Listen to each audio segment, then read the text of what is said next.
آج ہم نام کے مسلمان تو ہیں لیکن اسلام کے احکامات پر عمل کرنے سے ہم قاصر ہیں۔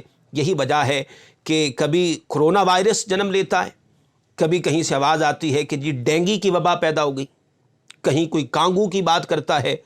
مختلف قسم کے امراض جو ہے وہ ہمیں دنیا کے اندر پھیلتے ہوئے نظر آتے ہیں۔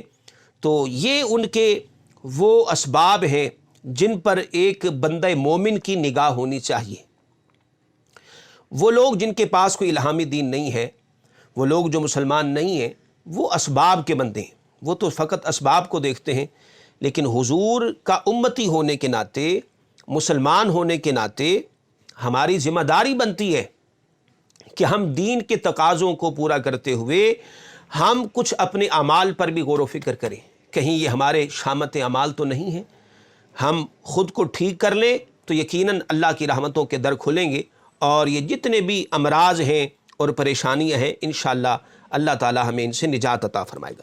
یہ تو سامنے محتشم کچھ اسباب تھے جن کا ہم نے ذکر کر دیا۔ اب آئیں ہم اس کے تدارک کی طرف کہ چلیں جی یہ تو ٹھیک ہے، اللہ تعالی ہمیں اصلاح کرنے کی کوشش کرے، یہ تو اسباب تھے، لیکن اب یہ جو بڑھتا ہوا مرض ہے اور یا اس قسم کی دیگر تکالیف ہیں، مصیبتیں ہیں، پریشانیاں ہیں، آخر ان سے نجات کیسے حاصل کی جائے؟ تو سامنے محتشم اس حوالے سے میں فقط 2 باتیں عرض کرنا چاہتا ہوں۔ دیکھیں یہ جو امراض ہیں اس کے قسم کے جو گاہے بگاہے وقتاً فوقتاً جو ہے وہ سر اٹھاتے ہیں، اور پوری دنیا کے اندر ایسے امراض بڑی تیزی کے ساتھ پھیلتے ہوئے ہمیں دکھائی دے رہے ہیں، تو اگر ہم ان سے نجات حاصل کرنا چاہتے ہیں تو سامنے محتشم ہمیں اسلام کا دیا ہوا جو نظام طہارت ہے اسے اپنانا ہوگا، اور اسلام نے جو ہمیں نظام معاشرت عطا فرمایا ہے جس میں ہمیں اللہ تعالیٰ نے حلال اور حرام کا ایک فرق جو ہے وہ سکھایا ہے، تو یہ حلال اور حرام کا جو نظام اللہ نے عطا کیا ہے اس کو اپنانا ہوگا۔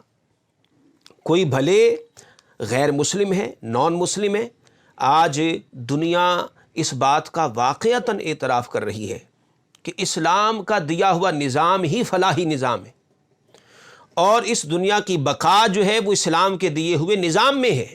دنیا اس بات کا اعتراف کر رہی، تو سامنے محتشم ماننا پڑے گا پوری دنیا کو کہ اگر ہم ایسی وباؤں سے، ایسے امراض سے، ایسی تکالیف سے نجات حاصل کرنا چاہتے ہیں تو اسلام کا دیا ہوا نظام طہارت اور نظام حلت و حرمت اس کو اپنانا ہوگا، اپنانا ہوگا، اپنانا ہوگا۔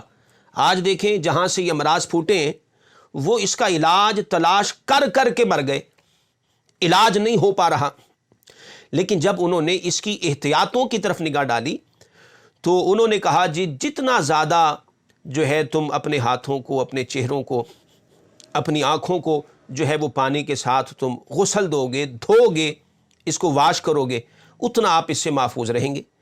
پھر جب ان کی نگاہ پڑی مسلمانوں کی عبادت پر کہ مسلمان دن میں 5 مرتبہ نماز کے لیے جو وضو کرتے ہیں اس کو دیکھ کر حیران ہو گئے۔ انہوں نے ان کو پھر کہنا پڑا کہ اگر دنیا مسلمانوں کا صاحب وضو کرنا شروع کر دے تو اس مرض سے جو ہے وہ 90% یا 95% جو ہے وہ محفوظ رہنے کے امکانات بڑھ جاتے ہیں۔ یعنی انہوں نے اسلام کا یہ جو چھوٹا سا عمل ہے وضو، اس کو انہوں نے جو ہے وہ اس مہلک مرض کرونا وائرس سے بچنے کا سب سے اہم ذریعہ قرار دیا۔ اور یہ تو اسلام کا جو نظام طہارت ہے نا، یہ تو اس کا چھوٹا سا جزو ہے وضو، وگرنہ آپ اسلام کا نظام طہارت پڑھیں، خدا کی قسم، اللہ اکبر۔ آقا علیہ السلام نے جب صفائی کی بات کی، ستھرائی کی بات کی، تو آپ دیکھیں آقا علیہ السلام فرماتے ہیں کہ الطہارۃ شطر الایمان، کہ طہارت، پاکیزگی، صفائی یہ ایمان کا حصہ ہے۔ اس کا تعلق حضور علیہ السلام نے ایمان کے ساتھ قرار دیا ہے کہ ایمان کا جو مدار ہے وہ صفائی پر ہے، طہارت پر ہے۔ اور ایک اور مقام پر حدیث پاک ملتی ہے النظافۃ نصف الایمان، کہ نظافت جو ہے، صفائی ستھرائی، پاکیزگی، طہارت، یہ نصف ایمان ہے، نصف ایمان ہے۔ ہماری عبادات کا مدار وضو پر ہے، طہارت پر ہے، ناپاک بندے کو اسلام قبول ہی نہیں کرتا ہے۔ حضور فرماتے ہیں جہاں کوئی ناپاک بندہ رہتا ہے اس گھر میں اللہ تعالیٰ کی رحمت کے فرشتے نہیں آتے۔ اسلام نے سختی کے ساتھ منع کیا۔ پھر حضور علیہ الصلوۃ والسلام کی سنتوں کا مطالعہ کریں، احادیث کا مطالعہ کریں۔ آقا علیہ السلام نے تلقین کی کہ جب تم کھانا کھانے لگو تو کھانے سے پہلے اپنے ہاتھوں کو اچھی طرح سے دھو لو، اور جب کھانا کھا چکو تب بھی اپنے ہاتھوں کو دھو۔ کلی کرو، کھانا کھانے سے پہلے بھی اور کھانا کھانے کے بعد بھی۔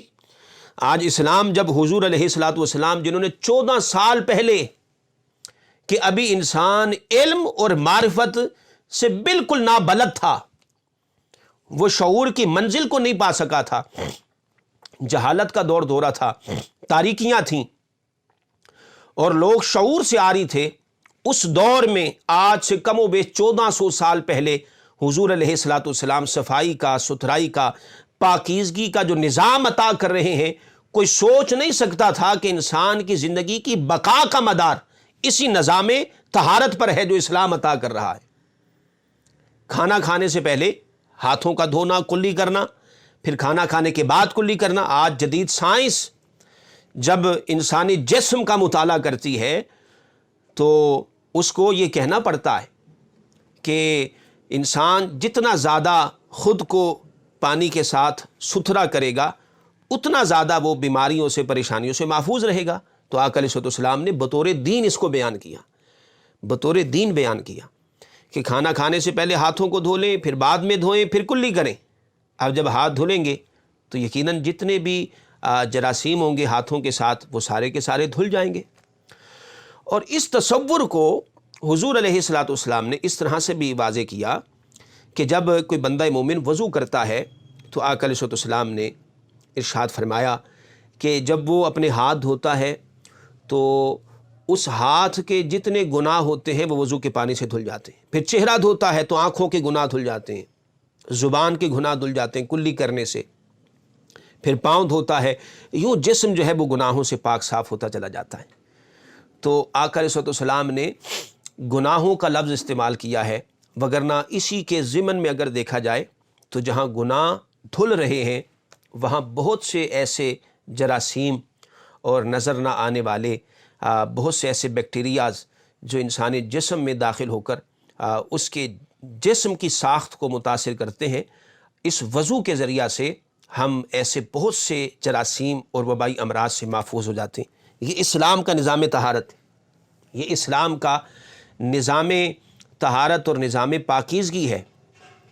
اب دنیا بھلے اسلام کا انکار کرتی پھرے، لیکن اس کو اسلام کو بطور نظام اپنانا چاہیے، اور یہ وقت کی حاجت ہے، ضرورت ہے۔ اسلام کو بطور نظام اپنانا ہوگا، اس کو بطور نظام پڑھا جائے۔ دیکھیں اسلام کس نظام کی بات کرتا ہے۔ وہ نظام تجارت کا ہو، معیشت کا ہو، سیاست کا ہو، طرز حکمرانی ہو، وہ تہذیب ہو، تمدن ہو، وہ حلت اور حرمت کا نظام ہو، دنیا اس نتیجے تک پہنچ رہی ہے کہ اسلام کا دیا ہوا نظام ہی انسانیت کو تحفظ اور بقا کی ضمانت دیتا ہے۔